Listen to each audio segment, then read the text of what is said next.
자신을 주목하지 말고 성령님을 주목하시라. 프란시스 첸 목사님 설교 말씀입니다.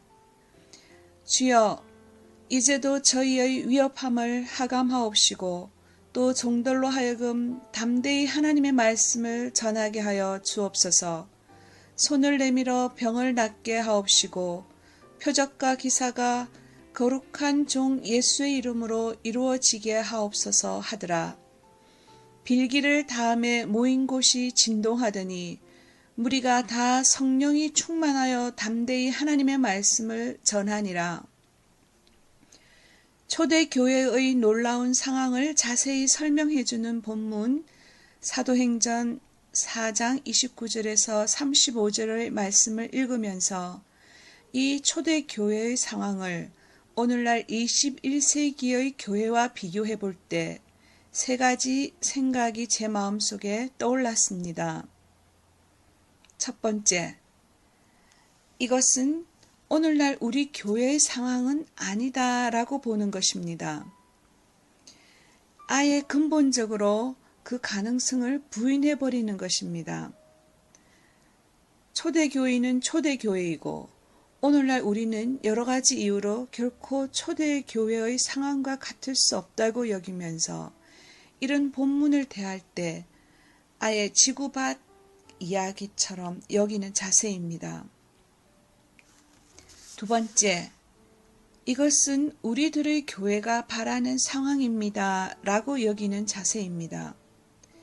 지금 우리는 심히 연약하지만 그래서 감히 초대교회와 비교할 처지는 못 되지만 우리도 성숙하면 언젠가는 초대교회와 같이 되겠지 하고 생각하는 겁니다. 이것은 첫 번째보다 좀 더 고차원적인 부인입니다. 그러나 부인이라는 점에서는 첫 번째와 차이가 없습니다. 세 번째, 이 모습은 잘하면 우리도 가능하겠구나 하는 생각입니다.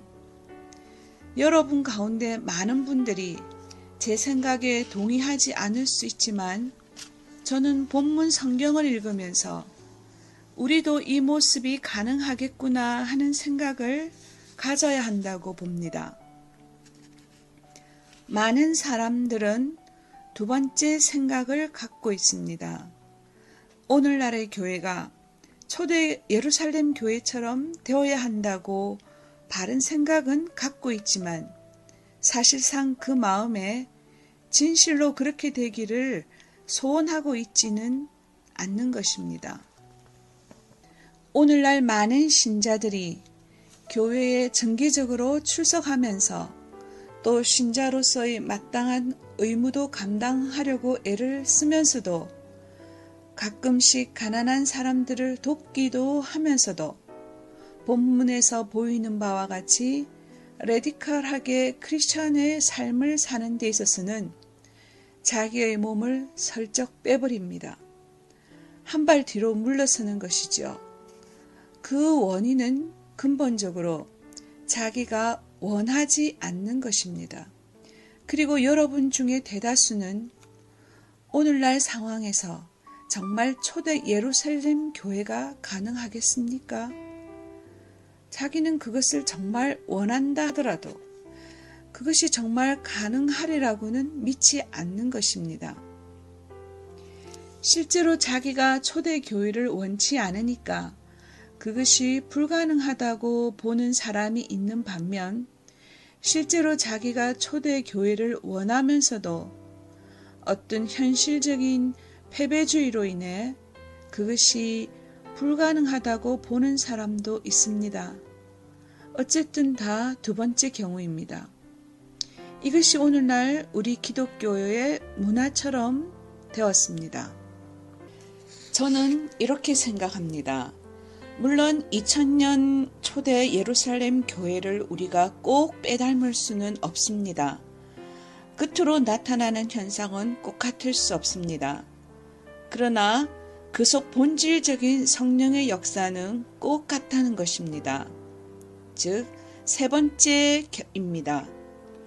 본질적인 면에서 우리는 초대 예루살렘 교회와 꼭 같을 수 있으며 이것을 우리가 소원해야 합니다. 이제부터 저와 여러분이 사도행전 4장을 읽으실 때 이건 오늘날 우리 교회의 상황은 아니야 하지 마시고 이것은 아름다운 모습이긴 하지만 오늘날에는 불가능해 라고도 하지 마시고 오늘날 우리도 이런 교회의 모습을 가질 수 있어 라고 여기시기 바랍니다. 왜냐하면 여러분 예수 그리스도와 성령님은 어제나 오늘이나 내일이나 언제나 동일하기 때문입니다. 물론 이 말은 성령님이 매 시대마다 언제나 똑같은 방식으로 역사하신다는 뜻은 아닙니다. 우리가 성경을 읽어보더라도 각 시대, 각 장소에서 성령님이 역사하신 방식은 다양하게 달랐습니다. 그러나 그 속 본질은 똑같은 성령의 역사이셨던 것입니다. 그래서 오늘날에도 똑같은 성령님이 2000년 전과 똑같이 역사하십니다. 다만 그 현상은 2000년 전을 복사판처럼 꼭 그대로 재현하시는 것은 아닙니다. 똑같은 성령님은 오늘날의 상황은 오늘날에 맞게 새로운 창조의 역사를 오늘날 상황에 맞는 성령의 역사를 계속하고 계시는 것입니다. 그 성령의 능력은 지금 21세기에도 전혀 달라지지 않고 감소되지도 않았습니다. 저는 그 사실을 확실히 믿습니다. 그래서 오늘날에도 가능하다는 것입니다. 실제로 우리가 오늘날 사도행전을 읽어볼 때 어쩌면 도리어 사기가 꺾일 수도 있습니다. 초대 교회에서는 이렇게 성령의 역사가 강하게 역사했는데 오늘날 우리는 왜 이렇게 밋밋하지? 초대 교회 성도들은 모여서 함께 기도하면 땅이 진동한다고 했는데 오늘날 우리들이 모여서 기도하면 왜 아무런 역사도 나타나지 않는 거지? 물론 본문을 보니까 초대교회 성도들이 모여서 함께 기도한 것은 복음을 전할 때 담대함을 주십시오라는 것입니다. 그런데 오늘날 우리 교인들이 모여서 함께 기도하는 제목은 각자 자기 개인 기도 제목을 갖고 와서 함께 기도합니다. 재정 문제라든지 건강 문제라든지요.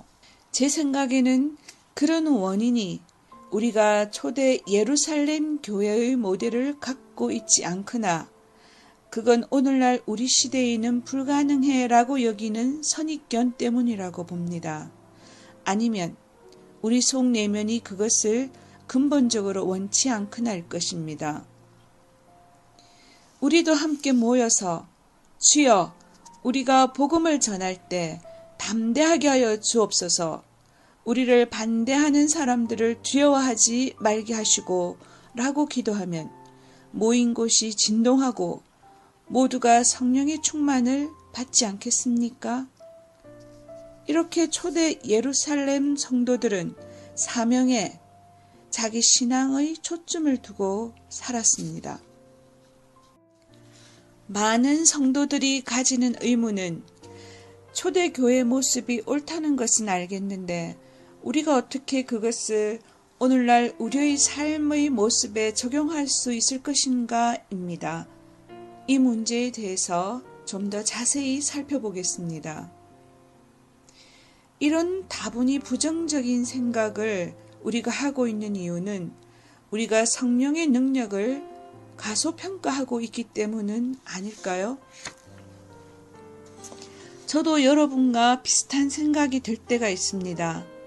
왜냐하면 오늘날 우리가 사는 21세기는 너무나 개인주의적이고 자기 중심적이며 이기적이고 또 자기 가족 중심적인 가치관이 상상을 초월하는 시대입니다.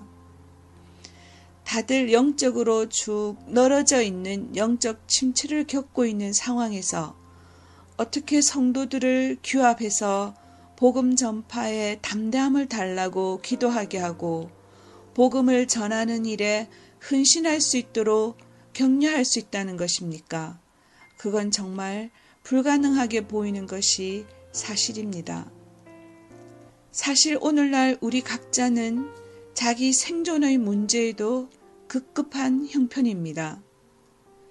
영적으로 자기 혼자 바로 서기도 힘들어서 쩔쩔매는 그러한 상황에서 우리가 남들 상황을 돌아본다고요? 교회 지체들 가운데 어려움을 당하고 물질적 곤란을 당하는 사람들에게 초대교회적인 도움을 준다는 것이 정말 21세기에 가능하겠습니까? 그러나 제 대답은 이렇습니다. 예, 우리 사람의 힘과 능력으로는 불가능한 것이 맞습니다. 그러나 우리가 우리 속에 계신 성령님의 힘과 능력을 의지한다면 그건 가능합니다. 여러분, 우리는 주님의 교회가 아닙니까? 정말 우리가 크리스찬으로서 아직도 썩어질 육체의 것들을 추구하며 계속 우리 삶을 낭비하며 사시겠습니까? 아니면 내주하시는 성령의 능력을 의지하며 사시겠습니까? 또한 여러분, 12제자나 초대교회 성도들의 모습을 보십시오. 그들은 세상적 관점에서 뛰어난 사람들이 아니었습니다. 무슨 완벽한 세계 복음화 실현 계획을 수립한 것도 아닙니다. 그런 미미한 사람들이 함께 모여서 기도하기 시작했고 성령의 능력이 그들에게 입혀졌을 때 그들은 성령을 따라 움직이기 시작했습니다. 여러분이 성령의 능력을 힘입었다고 칩시다. 그래서 자기 집에서 외롭게 살아가는 몇몇 이웃들을 불러다 놓고 여러분이 가정교회 사역을 시작한다고 칩시다. 그게 무슨 대수로운 일이냐? 그거 장난 같은 일 아니야? 라고 여러분을 보고 코웃음 칠 사람도 있을 것입니다. 그런데 여러분, 예수님을 한번 생각해 보십시오. 예수님이 고작 12명 제자들을 데리고 다니시며 하신 일, 그게 코웃음 칠 일처럼 보였겠지만 정말 그게 코웃음 칠 일이었습니까? 그리고 예수님이 12제자에게 하신 말씀은 더 기가 막힙니다. 나는 너희들이 온 세상에 땅끝까지 이 메시지를 가지고 나가서 내 제자를 삼고 내 증인이 되라. 그 당시는 온 세상을 접근할 만한 인터넷도 없던 시대입니다. 어떻게 무학인 일자무식한 제자들이 온 세상에 나가서 사람들을 가르치고 복음을 전파할 수 있다는 말입니까? 지금 그런 명령을 내리시는 예수님이 제정신이십니까? 죄송하지만 제정신이 아닌 것 같습니다. 그러면 예수님이 그런 명령을 내리신 것은 만약에 12제자가 실패할 경우를 대비해서 안전하게 대안을 마련해 놓고서 예수님이 큰 소리를 치신 것입니까? 물론 그것도 아닙니다.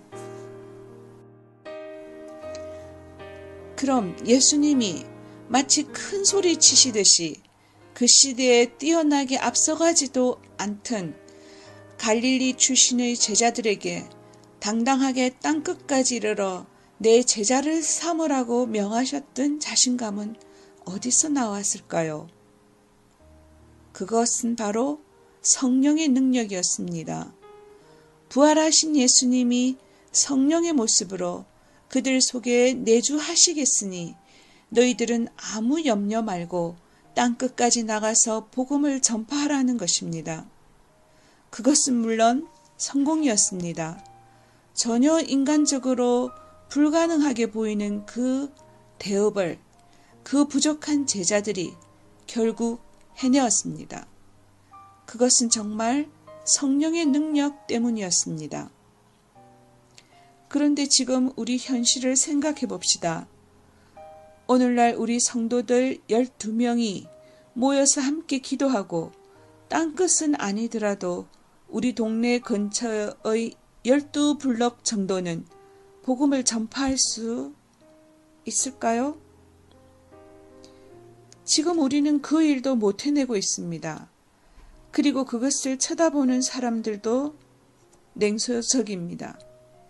저렇게 해가지고 뭐가 되겠나 합니다.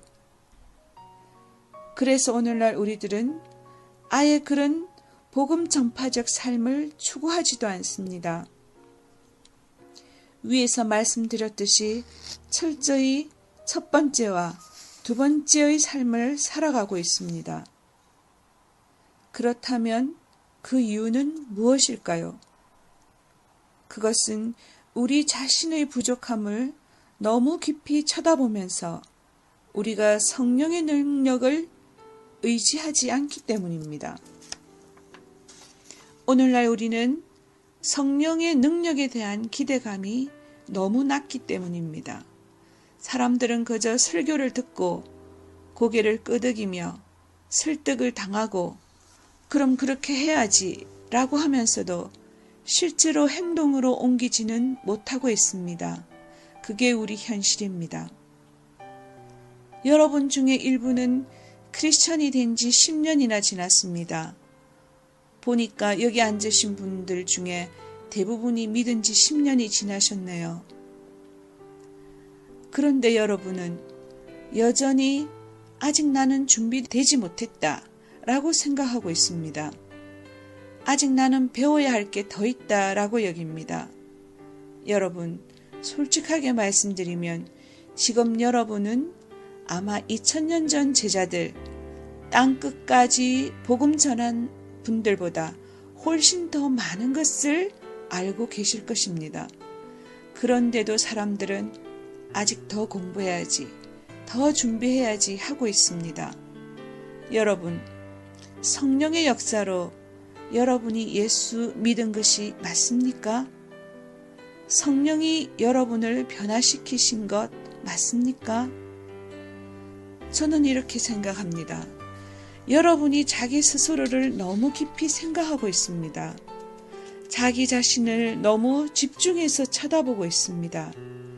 자기의 약점들을 쳐다보고 다른 사람과 비교해서 또 자기 약한 점을 쳐다봅니다. 물론 그럴 수 있겠지요. 그러나 나 자신을 쳐다보지 말고 내주하시는 성령님을 주목해야 합니다. 어차피 내가 아무리 유능해도 내 힘으로 할 수 있는 것은 아닙니다. 그러나 우리가 내주하시는 성령님을 주목하고 성령의 능력을 간절히 의지할 때 초대 교회에 일어났던 역사가 오늘날 우리 가운데도 반드시 일어난다는 것입니다. 왜냐하면 그때 그 성령님이 오늘날의 성령님과 똑같습니다. 조금도 달라지지 않았습니다. 다만 성령이 나타나는 현상은 달라질 수 있겠지요. 그러나 성령의 역사라는 본질은 하나도 달라지지 않았습니다. 여러분, 일단 성령의 역사를 의지하고 착수하십시오. 불가능해 보이는 일, 내가 감당하기에는 도저히 어려워 보이는 일도 성령님이 여러분께 감동을 주시고 마음에 자꾸 부담을 주신다면 그 일을 향해 일단 발걸음을 떼십시오. 그런 말이 있습니다. 전도하면 능력이 생긴다고요. 가만히 있으면 절대 능력이 생기지 않습니다. 능력을 쓸 데가 없으니까 안 주십니다. 그러나 일단 전도, 사역, 사명, 불가능해 보이는 그 일, 부담 주시는 그 일에 내가 투신하고 한 걸음 한 걸음 내 발자국을 떼기 시작하면 초대 교회에 나타났던 똑같은 성령의 역사가 오늘날 내 사역의 현장에서도 반드시 나타나게 되어 있습니다. 아멘.